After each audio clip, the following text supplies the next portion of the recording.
వాడొకడు వీడొకడు మోపాడు. వాళ్ళు వీళ్ళు వాళ్ళ చెంచాగాళ్ళు కార్యకర్తల మీద కేసులు పెట్టాలనో కార్యకర్తల మీద దాడులు చేస్తామనో ప్రయత్నం చేస్తారు. మన ఇంటికి వస్తామని చెప్పారు, కానీ మనోళ్ళే వాళ్ళ ఇంటికి పోయారు. చింతపండు అయినాక చెప్తారు మా ఇంటికి వచ్చి తన్నీరని.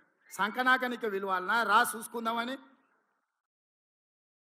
అందుకే నేను చెప్పిన, నేను లేను, శాంతి భద్రతలు వస్తానే చూసి శాంతి భద్రతలను సరిదిద్దండి అని చెప్పిన. మా కార్యకర్తలు ఎవరి జోలికి పోరు, కానీ ఎవరన్నా మా జోలికి వచ్చి మా మంచితనాన్ని చేతగాని తనం అనుకుంటే చింతపండు అవుతుందని నేను చెప్పదలుచుకున్నా. మా మహేష్ గౌడ్ గారు కొంచెం సౌమ్యుడు అయి ఉండొచ్చు, కాకపోతే వెనకాల నేనున్న ఆ సంగతి మరవద్దు. ఎవరన్నా ఏదన్నా అధ్యక్షుడిగా సౌమ్యుడు వచ్చిండు, మా ఆటలు సాగుతాయి, ఊర్లలో మా ఇష్టం వచ్చినట్టు చేయొచ్చు అని ఎవరన్నా అనుకుంటుర్రేమో. నేను వెనకాలనే ఉన్న బిడ్డ, ఎవరన్నా మా కార్యకర్తల జోలికి వస్తే ఒక్కడొక్కడికి ఉంటుందని నేను చెప్తున్నా. మహేష్ గౌడ్ గారు, నా విజ్ఞప్తి ఒక్కటే, ఒక్క పని నాకు పెండింగ్ ఉండిపోయింది. కార్యకర్తల ఎన్నికలు నేను చేయాల్సిన బాధ్యత ఈ లోపల మీకు వచ్చింది, అది మీ అదృష్టం. రాబోయే 3-4 నెలల్లో బీసీ కమిషన్ చైర్మన్గా నిరంజన్ గారిని నియమించినాం.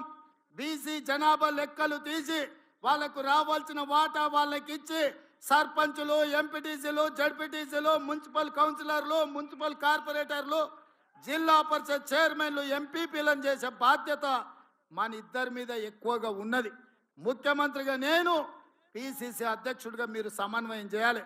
ఇప్పటి వరకు జరిగిన ఎన్నికలు, ఎమ్మెల్యేలు, ఎమ్మెల్సీలు, ఎంపీలు ఇవన్నీ నాయకులకు సంబంధించినవి. నాయకులు ఎట్లో గట్ల నడుస్తుంది, కానీ కార్యకర్తలు కష్టాలలో ఆ కార్యకర్తల్ని గెలిపించి వాళ్ళని సర్పంచులుగా చేయాల్సింది, ఎంపీటీసీలుగా గెలిపించాల్సింది, జడ్పీటీసీ, ఎంపీపీ, జిల్లా పరిషత్తులు చేయాల్సిన బాధ్యత మన మీద ఉన్నది. అన్నిటికంటే గురుతరమైన బాధ్యత, బరువైన బాధ్యత ఇదే.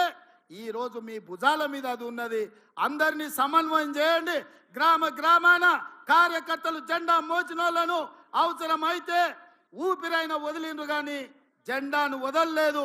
భుజాలు కాయలు కాసే విధంగా కాంగ్రెస్ జెండా మోచిన కార్యకర్తల్ని గెలిపించాల్సిన బాధ్యత మన మీద ఉన్నది, వేదిక మీద ఉన్న పెద్దలందరి మీద ఉన్నది. మీ ఎన్నికలకు మా ఎన్నికల కంటే ఎక్కువ కష్టపడతా నేను. మహేష్ గౌడ్ గారు మిమ్మల్ని అందరినీ సమన్వయం చేస్తారు.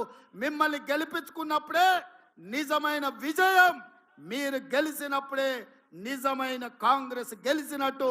మీ గెలుపు కోసం, స్థానిక సంస్థల ఎన్నికల కోసం వేదిక మీద ఉన్న నాయకులమందరం కూడా పునరంకితం అవుదామని తెలియజేస్తూ మీ అందరి దగ్గర సెలవు తీసుకుంటున్న మిత్రులారా.